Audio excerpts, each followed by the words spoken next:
Rajasthan high court bar association के शपथ ग्रहण एवं स्वर्ण जयंती समारोह के अवसर पर मंच पर विराजमान माननीय मुख्य न्यायाधिपति कार्यवाहक राजस्थान हाईकोर्ट श्री संजीव प्रकाश शर्मा जी, माननीय गृह राज्य मंत्री राजस्थान सरकार जवाहर सिंह जी मैडम साहब, महाधिवक्ता राजस्थान सरकार श्री राजेंद्र प्रसाद जी,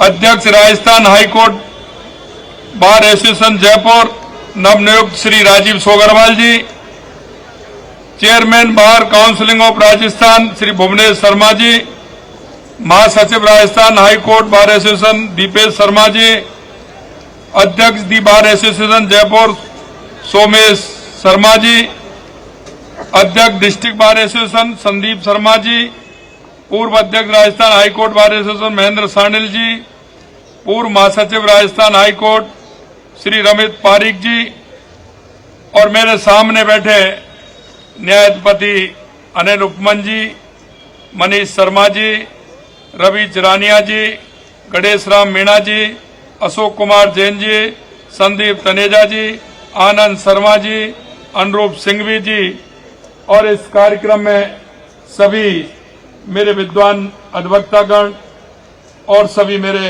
भाई और बहनों, मीडिया के बंधुओं, न्याय की इस प्रांगण में मैं आप सभी का हार्दिक स्वागत और अभिनंदन करता हूं। आज राजस्थान हाईकोर्ट बार एसोसिएशन अपनी स्वर्ण जयंती मना रहा है। ये समस्त राजस्थान के लिए गर्व का विषय है। ये इस बात का प्रमाण है कि आपने अपने जीवन का बहुमूल्य समय न्याय सुनिश्चित करने के लिए समर्पित किया है। इस अवसर पर मैं समस्त नवनिर्वाचित कार्यकारिणी सदस्यों को भी हृदय से बधाई देता हूं।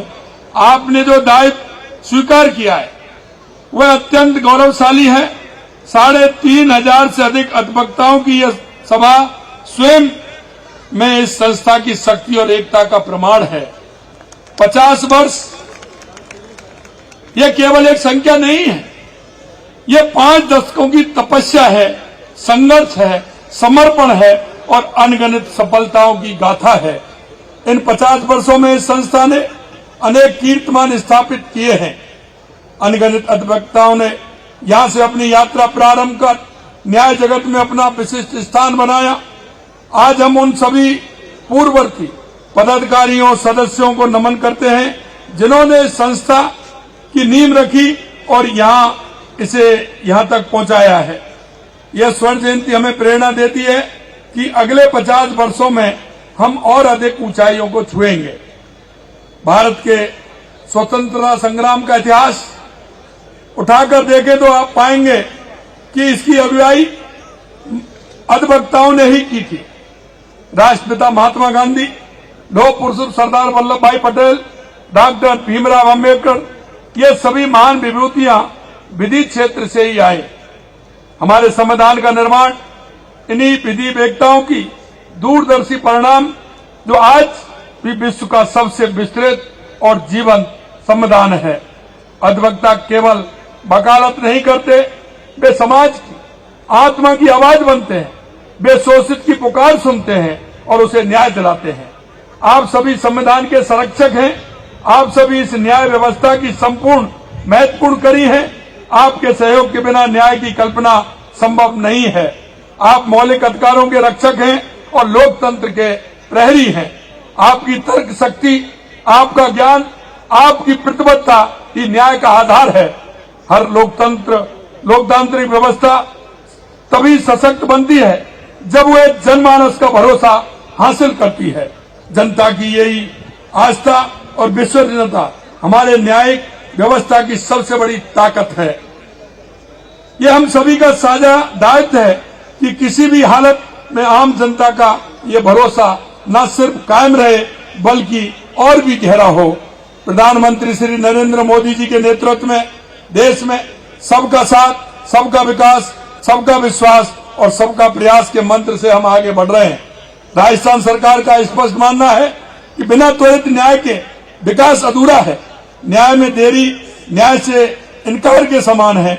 इस कथन को हमारी सरकार गंभीरता से ले रही है। आज राजस्थान में 3 नए कानून को जमीनी स्तर पर लागू किया जा रहा है। नए कानूनों के माध्यम से राजस्थान देश में सबसे तीव्र गति से न्याय पहुंचाने वाले राज्यों में से एक बन गया है। आज भारतीय न्याय संहिता, भारतीय नागरिक सुरक्षा संहिता और भारतीय साक्ष्य अधिनियम को राजस्थान ने तेजी से अपनाया है। ये आपके कठोर परिश्रम से ही संभव हो पा रहा है। भाइयों बहनों, हमारी सरकार न्यायपालिका को मजबूत बनाने के लिए कंधे से कंधा मिलाकर काम कर रही है। 42 नए न्यायालय स्थापित किए। हमारी सरकार द्वारा फलौदी, खैरतल, तिजारा सहित कुल 8 जिलों में एवं सेशन न्यायालयों का सृजन किया है। बड़ी सादड़ी और केसोरा पाटन में कैंप कोर्ट के स्थान पर नियमित अतिरिक्त जिला एवं सेशन न्यायालय का सृजन किया है। हनुमानगढ़, सवाई माधोपुर, चूरू, बीकानेर, जोधपुर में विशेष पॉक्सो एक न्यायालय का सृजन किया गया है। झुंझुनू में विशेष न्यायिक मजिस्ट्रेट NI एक्ट न्यायालय का सृजन किया गया है। पहाड़ी, डीग एवं खैरतल, तिजारा में सिविल न्यायाधीश एवं न्याय एक मजिस्ट्रेट न्यायालय का सृजन किया गया है। आज राजस्थान में ई कोर्ट्स का तेजी से विस्तार किया जा रहा है। वीडियो कॉन्फ्रेंसिंग से सुनवाई, ऑनलाइन केस फाइलिंग, ई पेमेंट जैसी सुविधाएं से वादियों और अधिवक्ताओं दोनों को लाभ हो रहा है। राजस्थान के दूर दराज के गांवों तक न्याय पहुंचे, इसके लिए न्यायिक सेवाओं का विस्तार किया जा रहा है।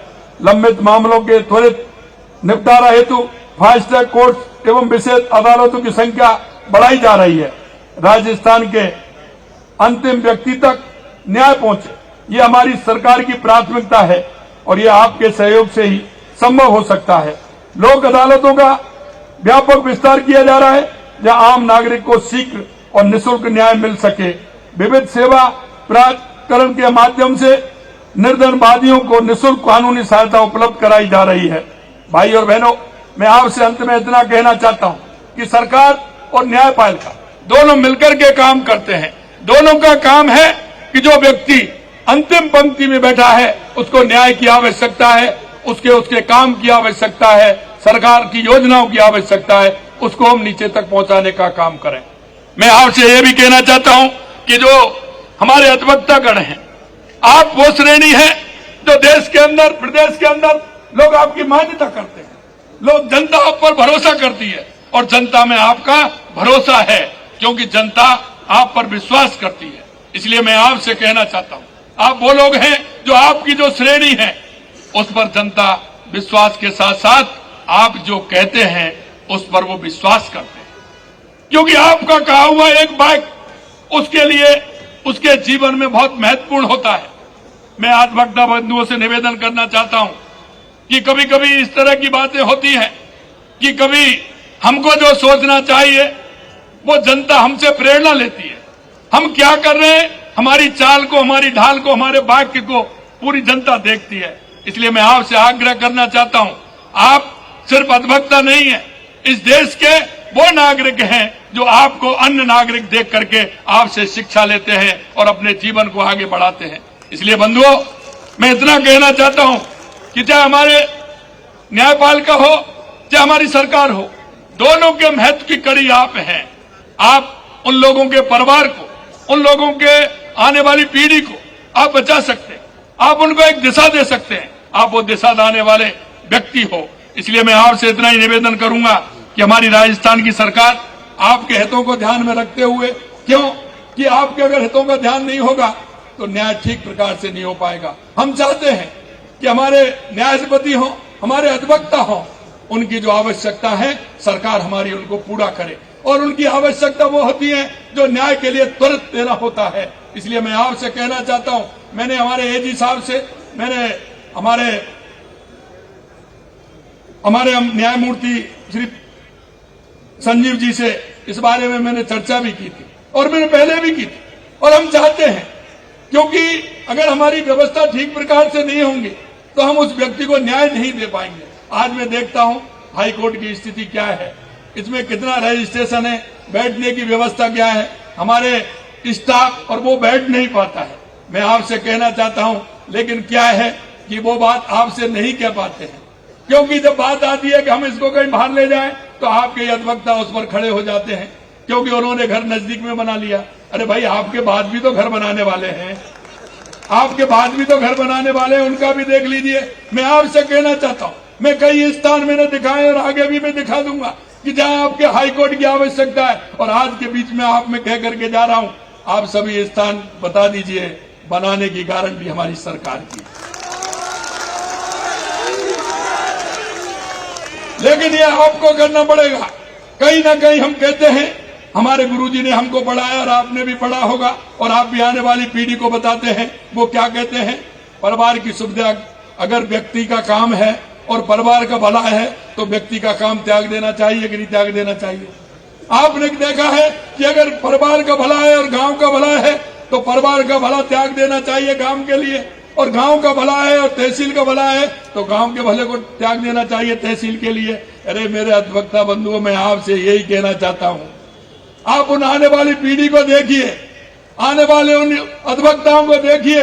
आप इस बात को मत करिए आपका 10 रुपए का 5 रुपए का पेट्रोल ज्यादा चल जाए तो कोई फर्क नहीं पड़ता है, लेकिन मैं यही कहना चाहता हूं कि आप उसको करेंगे। आज बंसी वाले की भी कृपा हो रही है, आज ये कार्यक्रम आपने इस सभी को बहुत बहुत धन्यवाद। जय हिंद, जय भारत, जय राधे। बहुत बहुत धन्यवाद। मैं माननीय मुख्यमंत्री जी संदेश